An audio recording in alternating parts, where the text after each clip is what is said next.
It's not your imagination. Traffic is starting to pick up now that we've moved into phase two in most of the counties around the area. I had an opportunity to talk to INRIX transportation analyst Bob Pishu about the movement that we're starting to see on the roads.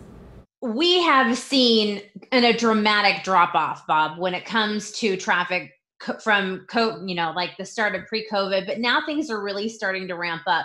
And I know I'm not the only one that notices that. Tell us a little bit about some of the research that you've been seeing.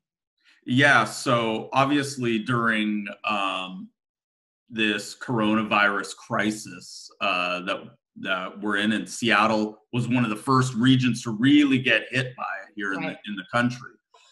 We did notice a large drop off in traffic from the big employers in the area saying, hey, we're implementing work from home, as well as the government restrictions. We saw traffic drop dramatically, but as you mentioned, it's starting to pick back up, especially during those afternoon hours that we typically see a bunch of traffic congestion. Off of what you've seen research-wise, do you think we're going to get back to normal, or do you think this is our new normal? Yeah, I think it's going to take a while. So right now we're about traffic and the amount people travel is about 80% of what we saw pre-coronavirus. Right. So think end of February. We're still at about 80% of that. So we're still down 20%. Even if we picked up another 20% or so, we'd still be about where we were beforehand. Now, normally in Seattle, we like to get out when there's really good weather in spring and summer. So normally we would see much higher levels than in the wintertime. So it would still be lower than what you'd expect for spring and summer. So now, school's out, it's been out, essentially, but now I'm thinking like summer vacations and road tripping. Do you think that's going to really make a difference? Well, yeah, and we have a number of factors here, right? So a lot of people are foregoing air travel. A lot of people are staying off of Amtrak. And so will they hop in their cars instead and maybe do a more local trip? We sort of don't know. We saw that Memorial Day, we did see a small uptick in the amount people travel, but it wasn't our typical Memorial Day traffic. Right. I do think people are going to get out for 4th of July. I think, however, this virus is sort of moving around. We're hearing reports, from some areas in Eastern Washington that this virus is still really prevalent and growing, in fact. So it all depends on where we are at in those phases. Locally, we really don't know quite yet where everything's going to land. But I will say, though, that I definitely expect an uptick in holiday traffic. It just might not be as large as we're typically used to around 4th of July.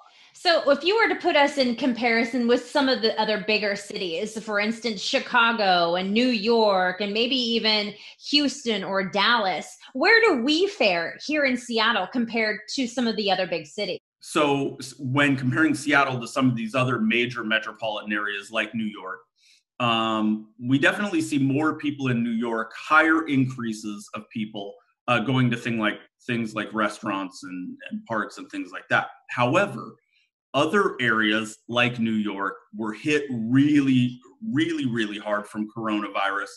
And so their visits a week ago or 2 weeks ago were from a much lower baseline. So I would say in this region, we are getting out to parks, we are getting out.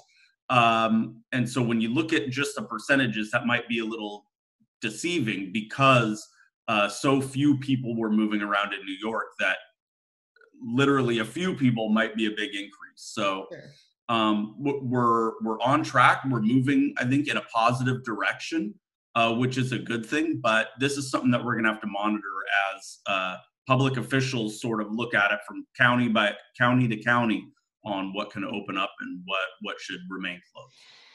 So level with me here. I don't believe in it personally. For somebody that's been doing traffic here in Seattle for almost 20 years, I don't believe that we're just going to see an immediate rush back to normal.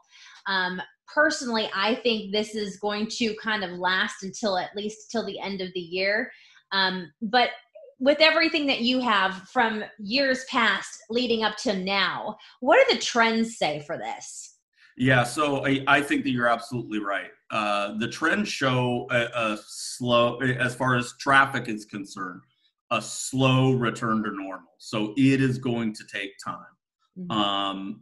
Maybe in very local situations like the West Seattle Bridge issue, you're going to see traffic there most likely more than before, when even before the coronavirus in certain areas, because of those local conditions. But as a whole, I think it is going to be a long-term return to normal in traffic congestion here in the region, and not an immediate V-shaped return. It's going to be more drawn out, probably until the end of the year. This is why I love working with INRIX, because we really work hand in hand when it comes to getting you guys the info that you need before you make that decision when you hit the road. So Bob, again, thank you for your time today. I certainly appreciate it. It's something that not only Bob's going to be watching there at INRIX, but I will be watching forever because clearly you know my passion for it. So Bob, again, thank you for your time. And of course, we will go through a lot of this as the week progresses on Cairo 7.